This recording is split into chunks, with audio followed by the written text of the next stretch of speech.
쏠쏠TV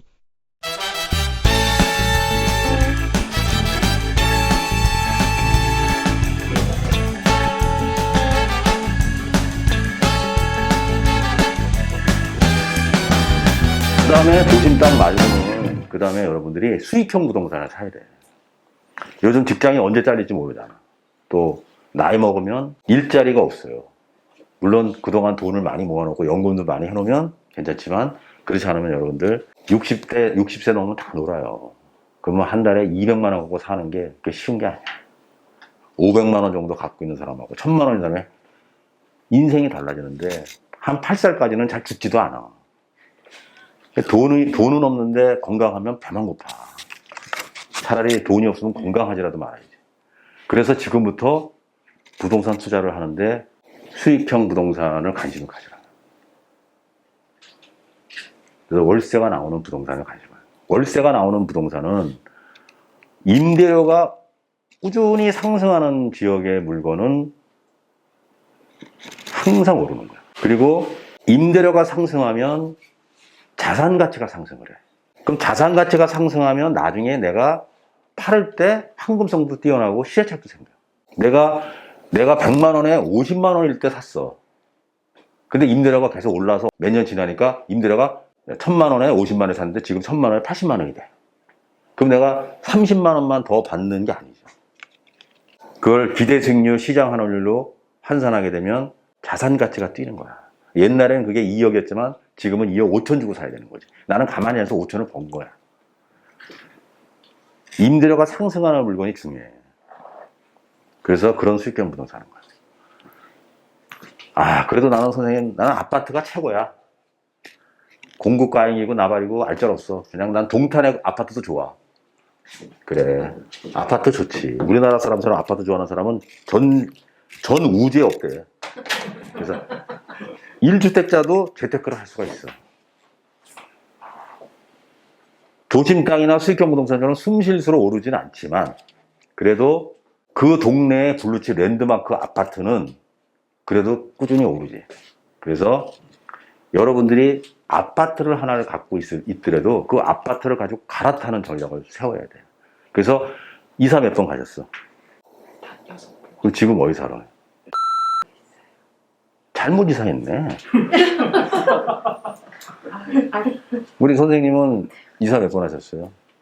저도 한 4번 했어요. 4번. 지금 어디 계셔? 여기 용산. 용산. 이사를 잘하셨네. 다시 이제 부터 또 이제 다시 시작해야죠. 예.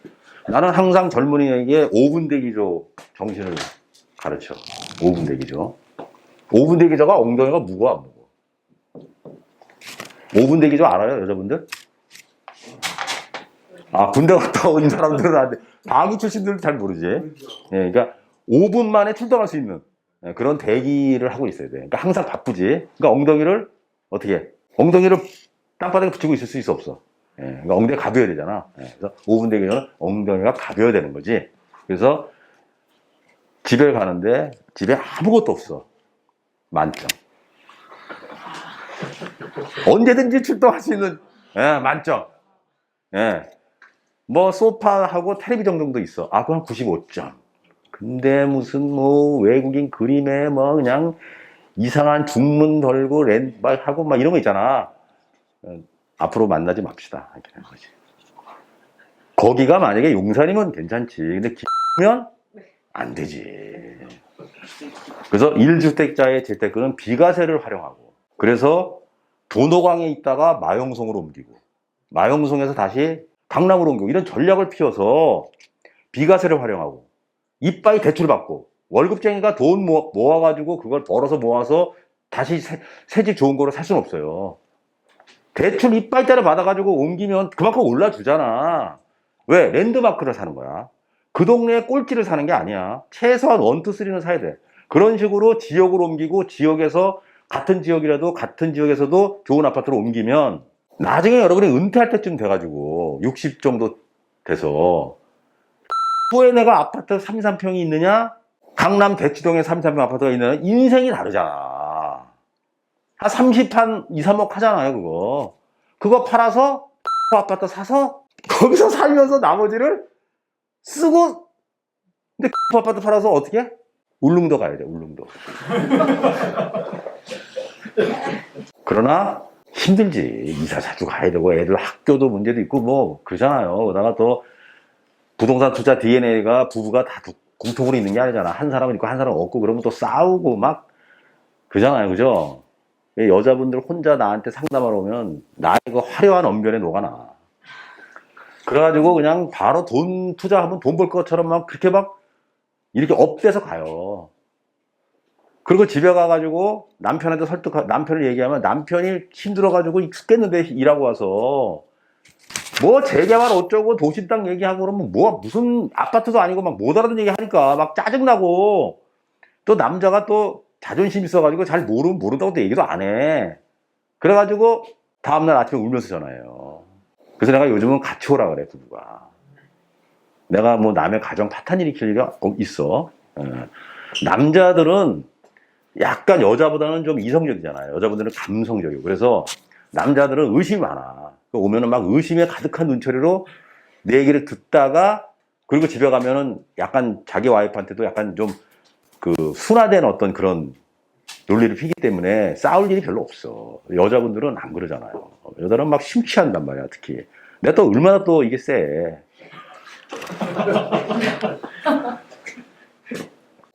그 다음에 여러분들이 또 할 수 있는 시장을 이기는 투자가 재개발이야.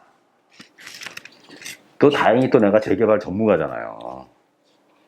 자칭. 실전고수 장인석이 특근 공개 해가지고 앞으로 10년은 재건축 재개발이 대세다 이래가지고 소위 그런 내 집 마련 쓴 마지막 기회 매일경제 신문사에서 이 책을 내가 썼었어요. 불행히도 이 책이 절판됐어요. 이제 이게 초판이 2009년 9월 달에 나왔어. 이 책 보신 분 있어요? 물론 없을 거야. 있으면 여기 있지를 않아. 그렇다고 지금 이 책을 볼 필요는 없어. 11년 전 책이기 때문에. 그러나 내가 재개발 전문가라는 거를 알려주기 위해서, 의심 많은 한국인들에게 알려주기 위해서 내가 이미 나는 11년 전에 앞으로 10년은 재개발이 대세라고 목 놓아 부르짖었던 사람이지. 2009년도에 재개발 얘기하면 뺨때기 맞던 시절이죠. 아시지? 그때는 내가 무릎 꿇고 빌면서 제발 아이언 뉴타운 이걸 사세요. 피가 이거 5천밖에 안 됩니다. 선생님 무슨 피를 5천씩 주고 사요. 그러면 가제울 뉴타운을 하세요. 이거 무피인데요. 방배 뉴타운도 6, 7천이면 샀어. 피가. 금호 옥수 같은 데도 피가 거의 없었어. 쫓아다니면서 내가 했는데도 안 하던 시절이야. 그래도 이제 약간 좀 순진했던 사람들은 몇 명 샀지. 그 사람들이 계속 갖고 있었으면 좀 땡겼을 거야. 근데 연락이 없네, 나한테. 그때 한 1, 2억 갖고 다 샀어요. 그래서 제가 재개발을 이제 한 15년, 16년 이때부터 이제 너무 가격이 뛰고 뭐 재개발 전문가가 뭐 너무나 많은 거지. 요즘 책도 많이 나오고 또 젊은 사람들이 재개발 많이 알아요. 옛날에는 재개발 잘 몰랐어. 그래서 이제 요즘은 제가 2015년, 16년부터는 관심이 없고 주로 이제 땅하고 이제 갭 투자를 많이 했어요. 했는데 가로주택 정비 사업이 나왔어. 2016년도에. 여기 이제 재개발이 투기 세력들이 몰려가지고 개판을 만들어 놓으니까 막 키가 막 5억, 6억, 막 10억씩 붙어버리니까 정부에서 이제 그리고 또 오래 걸리고 이 건이 세니까 또 막 자기네끼리 싸워서 소송 걸고 그래서 또 시간 끌고 이러잖아요. 그래서 이게 왜 그러냐면 정비 예정구역도 발표를 해야 되지, 정비구역 지정하는도 발표를 해야 되지, 그 다음에 또 조합 설립 인가하면 또 발표하고, 이렇게 다 발표해서 공식적으로 발표를 하니까 사람들이 다 알게 된 거지. 옛날에는 관심도 없었는데. 그래가지고 그 발표되면 이제 공식화되니까 가격이 뛰는 거야. 그걸 도시미 주거환경 정비법에서 하는데 그 도시미 주거환경 정비법을 바꿀 수는 없잖아요. 그래서 좀 요즘은 이제 신규 지정을 잘 안 해주는 분위기고, 2016년에 빈집 및 소규모 주택 재개발에 관한 특례법이래요. 주택 정비에 관한 특례법. 이렇게 해가지고 거기에 가로택 정비 사업하고 소규모 주택 재건축하고 자율 정비하고 이런 식으로 대안을 만들어낸 거야. 이게 특례법이기 때문에 한시법이죠. 그래서 소규모로 하되 스피드 있게 하는 거죠. 그래서 가로택 정비 사업은 도시및 주거환경정비법의 주택 정비형 재개발하고는 달리 구역 지정이 없어. 그러니까 정비 예정 구역, 그 다음에 정비 구역, 그 다음에 계획을 수립해, 그 다음에 추진위, 그리고 조합 설립을 하거든. 요 과정을 없애요.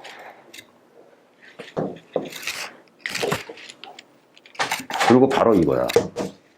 그래서 권리사정기준일도 얘네는 공람공고일이거든. 또는 구역지정 고시일이잖아. 얘 가로택 정에서는 조합설립 인가일이야. 그래서 조합설립 인가가 되면 3년 안에 착공이야. 그리고 대개 5년에서 6년이면 입주를 해요. 이미 지금 가로주택 해가지고 지금 입주 단계에 있는 곳도 있고 공사 지금 들어간 데도 있거든. 그래서 요게 장점은 사람들이 몰라. 조합설립 인가 발표를 하면 그때는 이미 끝난 거야. 매물도 없고 가격도 다 뛰었지. 단점은 뭐냐면 투자를 할 수가 없어. 조합설립 인가가 나야지 알려지니까. 조합설립 인가 전에 사야 되는데 알 수가 없는 거지. 전화 기다리시는 분들이 없잖아. 거기는 전화 누구 해줘요? 야, 여기 조합설립 인가 전이다. 가로택 정비사업 하고 있는데 지금 사문 좋아하고 누가 전화해준 사람 있어요? 그래서 내가 이거를 관심을 가진 거야. 내 집이 없는 불쌍한 젊은이들이 많잖아요. 그리고 별로 불쌍하진 않지만 불쌍한 나이 든 무주택자도 많잖아. 아, 이 사람들한테 내가 이거 좀 해줘야 되겠다. 싸잖아. 피가 없어. 찾기가 힘들어서 그렇지. 피가 없는 정도가 아니라 마이너스 프리미엄도 많아. 만약 권리가액이 한 4억 나오잖아. 근데 내가 총 투자 비용이 뭐 3억 5천 막 이런 것도 있어. 조합원 분양가보다 싼 것도 있고. 그게 선생님 가능합니까? 가능하죠. 왜? 관심이 없거든요. 다 쓰러져가는 뭐 그냥 빌라를 재개발도 안 하는 거 누가 삽니까? 그 내가 이거 사라 그러면 막 이거 재개발 하겠냐고 막 의심하는 사람, 그런 사람은 안 주고 그냥 무조건 그냥 선생님이 뭐 물에 빠지라면 빠질게 하고 막 이런 사람만 줘도 되거든. 그럼 사는 거지 뭐. 1억 갖고 할 게 뭐 있어 서울에서. 1억 갖고 할 게 뭐 있냐고. 속는 셈 치고 가는 거지. 그래가지고 나중에 아파트 받으면 좋잖아. 응? 다행히 이제 이걸 잘 모르고 어떤 사람들은 또 좀 아는, 재개발에 대해 아는 사람들은 소규모다. 아, 이래가지고 또 규모가 작아서 아, 나중에 투자 가치가 없다. 막 이런 식으로 얘기를 해주니 아, 우린 땡큐지. 그래, 이거 투자 가치가 없어. 하지 마. 이렇게. 지금도 그렇게 생각하시면 많지. 그래서 가로채 관심 없지. 너무 많은 걸 또 보여주면 안 되니까. 이거는 조합 설립이 다 된 데만 하고 있을게.